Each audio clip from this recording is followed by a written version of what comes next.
कोकणाच्या कानाकोपऱ्यातील माहिती थेट आपल्यापर्यंत पोहोचण्यासाठी आजच आपल्या कोकणी आवाज या चॅनलला लाईक, फॉलो आणि सबस्क्राईब करा. व्हिडिओ आवडल्यास शेअर करा.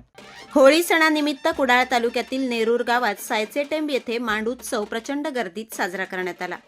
यावेळी पारंपरिक पद्धतीने सुरू असलेले रोंबाट व पौराणिक प्रसंग, कथांवर आधारित देवदेवतांच्या भव्य दिव्य स्वरूपाच्या प्रतिकृती देखावे साकारण्यात आले होते. हे देखावे पाहण्यासाठी जिल्ह्यातीलच नव्हे तर परराज्यातून नागरिकांनी गर्दी केली होती. या मांड उत्सवामुळे नेरूर येथील शिमगोत्सवाची एक वेगळीच ओळख निर्माण झाली आहे. मागील अनेक वर्ष सुरू असलेल्या या होळी उत्सवामुळे कोकणातील रूढी परंपरांचे जतन नेरूरवासीय करत आहेत. कुडाळ तालुक्यातील नेरूर हे कला, क्रीडा, सांस्कृतिक, सामाजिक व इतर क्षेत्रात नेहमीच अग्रेसर राहिले आहे. विशेष म्हणजे गावची ग्रामदेवताच श्रीदेव कलेश्वर असून या गावात सर्व क्षेत्रातील कलाकारांची खाण आहे. होळी सण येथील ग्रामस्थ मोठ्या उत्साहात साजरा करतात. या गावातील होळी सणानिमित्त असणारे रोंबाट हे खास आकर्षण असते.